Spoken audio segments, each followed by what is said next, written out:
9ನೇ ತರಗತಿ ಕನ್ನಡ ಅಭ್ಯಾಸ ಪುಸ್ತಕ ಅಭ್ಯಾಸ ಕನ್ನಡ ವರ್ಣಮಾಲೆ.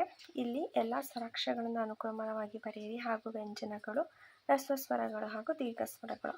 ನಂತರ ಕೆಳಗಿನ ಪದಗಳಲ್ಲಿ ಅವರ್ಗೀಯ ವ್ಯಂಜನಗಳನ್ನು ಪತ್ತೆ ಹಚ್ಚಿ ಅಂತ ಕೇಳಿದ್ದಾರೆ. ಅವರ್ಗೀಯ ವ್ಯಂಜನಗಳನ್ನು ಪತ್ತೆ ಹಚ್ಚಬೇಕು. ಅದಾದಮೇಲೆ ಅನುನಾಸಿಕ ಶಬ್ದಗಳು. ನಂತರ ಕೊಟ್ಟಿರುವಂಥ ಮಾದರಿ ಪದಕ್ಕೆ ಗುಣಿತಾಕ್ಷರಗಳನ್ನು ಬಿಡಿಸಿ ಬರೆಯಿರಿ ಅಂತ ನಿಮಗೆ ಕೇಳಿದ್ದಾರೆ.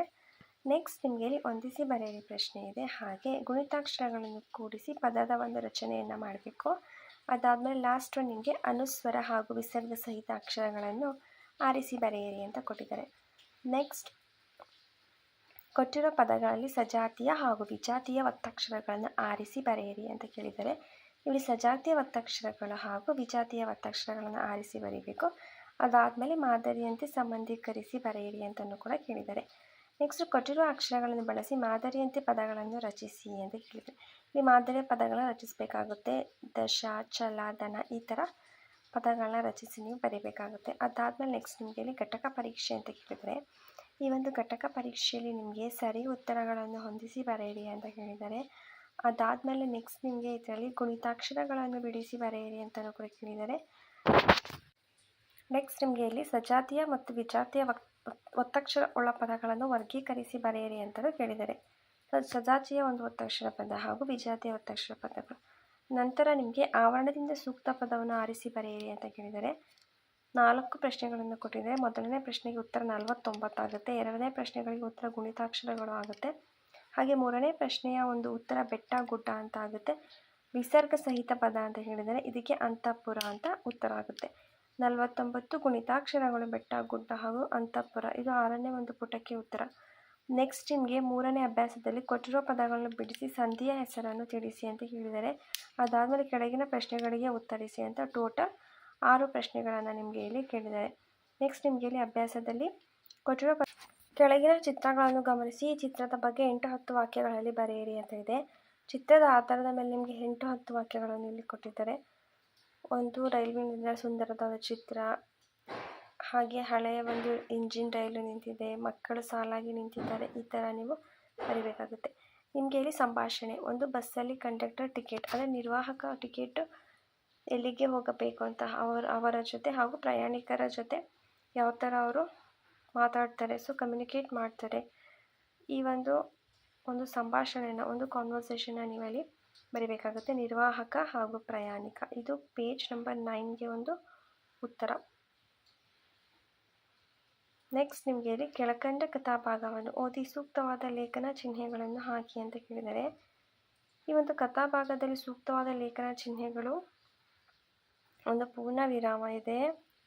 ನೀವು ಬಳಸಿದ ಚಿಹ್ನೆಗಳು ಯಾವುದಾದ್ರು ಅಲ್ಪ ವಿರಾಮ, ಭಾವಸೂಚಕ, ಉದ್ಧರಣ ಚಿಹ್ನೆ, ಪ್ರಶ್ನಾರ್ಥಕ ಚಿಹ್ನೆ ಹಾಗೂ ಲೋಪ ಚಿಹ್ನೆ. ನೆಕ್ಸ್ಟ್ ನಿಮಗೆ ಇಲ್ಲಿ ಕೆಳಗಿನ ಪದಗಳ ಗಮನವಿಟ್ಟು ಓದಿ ಸಾರಾಂಶ ನಿಮ್ಮ ಮಾತಿನಲ್ಲಿ ಬರೆಯಿರಿ ಅಂತ ಕೇಳಿದರೆ, ಈ ಒಂದು ಪದದ ಒಂದು ಸಾರಾಂಶವನ್ನು ನೀವು ಒಂದು ಚಿತ್ರ ಮತ್ತು ಕುಂಚಲದ ಚಲನೆ, ಪ್ರಕೃತಿಯ ಸೌಂದರ್ಯ ಹಾಗೂ ಮಕ್ಕಳ ಸಂತೋಷ ಮತ್ತು ಕಲ್ಪನೆ ಇದನ್ನೆಲ್ಲ ಇಟ್ಕೊಂಡು ನೀವು ಇಲ್ಲಿ ಸಾರಾಂಶನ ಬರಿಬೇಕಾಗುತ್ತೆ.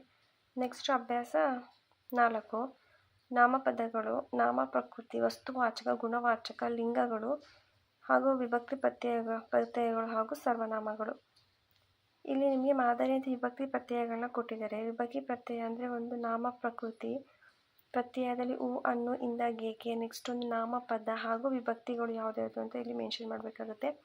ಮಾದರಿಯಲ್ಲಿ ನಿಮಗೆ ಒಂದು ಶೇಖರ ಅಂತ ಒಂದು ಕೊಟ್ಟಿದ್ದಾರೆ. ಅದಾದಮೇಲೆ ನಿಮಗೆ ಇನ್ನೊಂದು ಮರ ಅಂತ ಕೊಟ್ಟಿದ್ದಾರೆ. ಇವೆರಡು ಒಂದು ಪದಕ್ಕೆ ನೀವು ವಿಭಕ್ತಿ ಪ್ರತ್ಯಯನ ನೀವು ಇಲ್ಲಿ ಬರೀಬೇಕಾಗುತ್ತೆ. ಇದು ಪುಟ ಸಂಖ್ಯೆ 13ರ ಒಂದು ಉತ್ತರವಾಗಿದೆ. ನೆಕ್ಸ್ಟ್ ನಿಮಗೆ ಇಲ್ಲಿ ಹೊಂದಿಸಿ ಬರೆಯಿರಲು ಕೂಡ ಅಷ್ಟೇ. ಫಸ್ಟ್ ಕಾಲಮಲ್ಲಿ ನಾಮಪದ ಇದೆ, ಸೆಕೆಂಡ್ ಕಾಲಮಲ್ಲಿ ವಿಭಕ್ತಿ ಇದೆ, ಅದಾದ ನಂತರ ಉತ್ತರ ಇದೆ. ನಾಮಪದ ಹಾಗೂ ವಿಭಕ್ತಿಯನ್ನು ನೀವು ಇಲ್ಲಿ ಹೊಂದಿಸಿ ಬರೆದು ಉತ್ತರವನ್ನು ಬರೆಯಬೇಕಾಗುತ್ತೆ. ನೆಕ್ಸ್ಟ್ ನಾಮಪದಗಳನ್ನು ಬರೆಯಿರಿ ಅಂತ ಕೇಳಿದರೆ, ಅದಾದಮೇಲೆ ನೆಕ್ಸ್ಟ್ ಸೂಕ್ತ ವಿಭಕ್ತಿ ಪ್ರತ್ಯಯಗಳನ್ನು ತುಂಬಿ ವಾಕ್ಯವನ್ನು ಪೂರ್ಣಗೊಳಿಸಿ ಅಂತ ಕೊಟ್ಟಿದ್ದಾರೆ. ಶಾಲೆಗೆ, ಅಮ್ಮನವರು, ಶಾಲೆಯಲ್ಲಿ, ತೋಟಕ್ಕೆ, ಗೆಳೆಯರು ಹಾಗೂ ರಮೇಶಗೆ ಈ ಥರ. ನೆಕ್ಸ್ಟ್ ವಿಭಕ್ತಿ ಗುಂಪಿಗೆ ಸೇರಿದ ಪದವನ್ನು ಬರೀಬೇಕು. ಮಾದರಿಯಂತೆ ರೂಢನಾಮಗಳನ್ನು ಗುರುತಿಸಬೇಕು. ನೆಕ್ಸ್ಟ್ ಸ್ವಂತ ವಾಕ್ಯದಲ್ಲಿ ಬರೀಬೇಕಾಗುತ್ತೆ. ಅದಾದಮೇಲೆ ನೆಕ್ಸ್ಟ್ ನಿಮಗೆ ಅಂಕಿತ ನಾಮಗಳನ್ನು ಗುರುತಿಸಿ ಬರೆಯಿರಿ ಅಂತ ಕೇಳಿದರೆ, ನೆಕ್ಸ್ಟ್ ಮಾದರಿಯಂತೆ ಅನ್ವರ್ಥ ನಾಮಗಳನ್ನು ಕೂಡ ನೀವು ಇಲ್ಲಿ ಗುರುತಿಸಿ ನೀವು ಇಲ್ಲಿ ಬರೀಬೇಕಾಗುತ್ತೆ. ಅನ್ವರ್ಥ ನಾಮ ಒಂದು ಅಂಕಿತ ನಾಮ, ಇನ್ನೊಂದು ಅನ್ವರ್ಥ ನಾಮಗಳನ್ನ ನೀವಲ್ಲಿ ಗುರುತಿಸಿ ನೀವು ಲಾಸ್ಟ್ ಬಾಕ್ಸಲ್ಲಿ ಬರೀಬೇಕಾಗುತ್ತೆ. ನೆಕ್ಸ್ಟ್ ನಿಮಗೆ ಮಾದರಿಯಂತೆ ಗುಣವಾಚಕ ಹಾಗೂ ಸಂಖ್ಯಾವಾಚಕಗಳನ್ನು ಸ್ಮರಿಸಿ ಬರೆಯಿರಿ ಅಂತ ಹೇಳಿದರೆ ಇಲ್ಲಿ ಅಷ್ಟು ನೀವು ಹೊಸ, ದೊಡ್ಡ ಇದೆಲ್ಲ ಗುಣವಾಚಕ, ಸಂಖ್ಯಾವಾಚಕ. ಅದಾದಮೇಲೆ ಒಂದು ವಿಶೇಷಣ ಏನು, ಅದರ ವಿಶೇಷ್ಯ ಏನು. ನೆಕ್ಸ್ಟ್ ನಿಮಗೆ ಸಂಖ್ಯಾವಾಚಕ ಅಂತೇನು, ಸಂಖ್ಯಾವಾಚಕ ಅಂತೇನು. ನೆಕ್ಸ್ಟ್ ಭಾವನಾಮ, ದಿಗ್ವಾಚಕ, ಸರ್ವನಾಮ, ಮಧ್ಯಮ ಪುರುಷ ಸರ್ವನಾಮ, ಪ್ರಥಮ ಪುರುಷ ಸರ್ವನಾಮ, ಅರ್ಥಾತ್ಮಕ ಸರ್ವನಾಮ ಈ ಥರ ಇರುತ್ತೆ.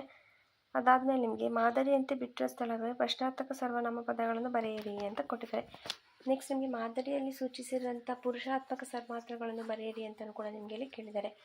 ನೆಕ್ಸ್ಟ್ ನಿಮಗೆ ಮಾದರಿಯಲ್ಲಿರುವಂತೆ ಆತ್ಮಾರ್ಥಕ ಸರ್ವನಾಮಗಳನ್ನು ಗುರುತಿಸಿ ಅಂತಲೂ ಕೂಡ ಕೇಳಿದ್ದಾರೆ. ನಿಮಗೆ ಇಲ್ಲಿ ಪುರುಷಾತ್ಮಕ ಸರ್ವನಾಮ, ಒಂದು ಆತ್ಮಾರ್ಥಕ ಸರ್ವನಾಮಗಳನ್ನು ಗುರುತಿಸಿ ಇಲ್ಲಿ ಬರೆಯಿರಿ ಅಂತ ಕೇಳಿದ್ದಾರೆ. ನೆಕ್ಸ್ಟ್ ನಿಮಗೆ ಇಲ್ಲಿ ಕೆಳಗಿನ ವಚನಗಳು ಓದಿ ಸಾಧ್ಯವಾದಷ್ಟು ಪ್ರಶ್ನೆಗಳನ್ನು ಮಾದರಿಯಂತೆ ರಚಿಸಿ ಉತ್ತರ ಬರೆಯಿರಿ ಅಂತ ಕೇಳಿದ್ದಾರೆ. ಇಲ್ಲಿ ವಚನವನ್ನು ಓದಿ ನೀವು ಪ್ರಶ್ನೆಗಳು ಟೋಟಲ್ 7 ಪ್ರಶ್ನೆಗಳನ್ನು ನೀವೇ ರಚಿಸಬೇಕು ಹಾಗೂ ಉತ್ತರಗಳನ್ನು ಕೂಡ ನೀವಿಲ್ಲಿ ಬರೀಬೇಕಾಗುತ್ತೆ. ಇದು ಬಸವಣ್ಣನವರ ವಚನ ಆಗಿದೆ. ಸೊ ಪೇಜ್ ನಂಬರ್ 19 ಇದು ಕಂಪ್ಲೀಟ್ ಆನ್ಸರ್ಸ್. ನೆಕ್ಸ್ಟ್ ಮೇನ್ ಕೆಳಗಿನ ಚಿತ್ರವನ್ನು ಗಾನ ಇಟ್ಟು ವೀಕ್ಷಿಸಿ. ಇದು ಡೊಳ್ಳು ಕುಣಿತ. ಇದರ ಬಗ್ಗೆ ನಿಮಗೆ ತಿಳಿದಿರೋ ವಿಷಯನ ನಿಮ್ಮದೇ ಶೈಲಿಯಲ್ಲಿ ಬರೆಯಿರಿ ಹಾಗೂ ಸ್ನೇಹಿತರೊಂದಿಗೆ ಹಂಚಿಕೊಳ್ಳಿ. ಪರಿಚಯ, ಹಿನ್ನೆಲೆ, ವಿಶೇಷತೆ, ಸಂದರ್ಭನ ನೀವಿಲ್ಲಿ ಬರಿಬೇಕಾಗುತ್ತೆ.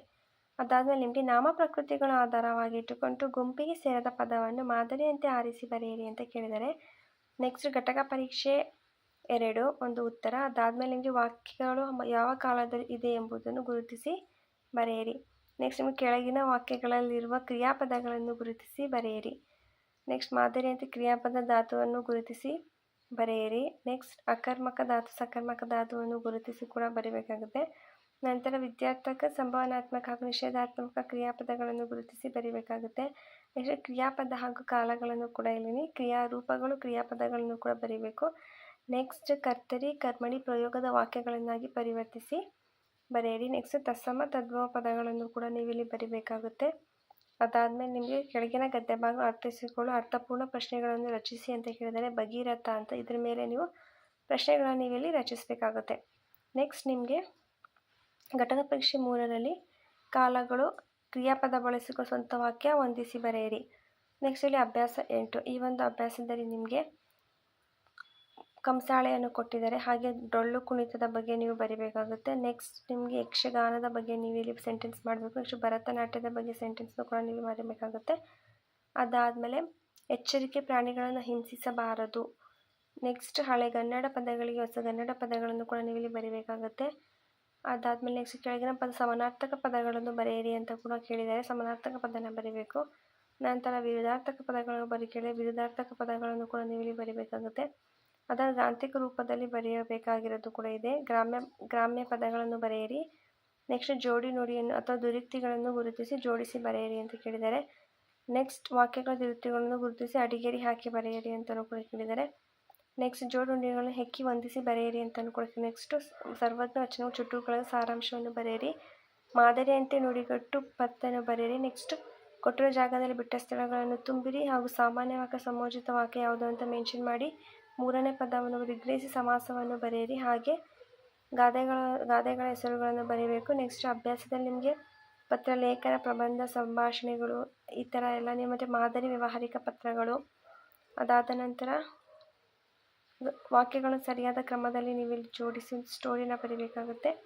ಕೆಳಗಿನ ಕಥೆ ನೆನಪಿದೆ ಎಂದು ಸುಳುಹುಗಳನ್ನು ಸೇರಿಸಿ ಬರೆಯಿರಿ. ಕೆಳಕಂಡ ಚಿತ್ರವನ್ನು ಗಮನಿಸಿ ಓದು ಪ್ರಬಂಧವನ್ನು ಬರೆಯಿರಿ. ಕೆಳಕಂಡ ತರಗತಿ ಸನ್ನಿವೇಶವನ್ನು ಗಮನವಿಟ್ಟು ಕೂಡಿಸಿ ಬರೆಯಿರಿ. ಚಿತ್ರವನ್ನು ನಿಮ್ಮ ಮನೆಯೆಂದು ಭಾವಿಸಿ ಬಗ್ಗೆ ಬರೆಯಿರಿ. ನೆಕ್ಸ್ಟ್ ಗಾದೆ ಮಾತಿಗೆ ಅರ್ಥವನ್ನು ಬರೆಯಿರಿ. ಅದಾದಮೇಲೆ ನಿಮಗೆ ಘಟಕ ಪರೀಕ್ಷೆ ಇದೆ. Thank you.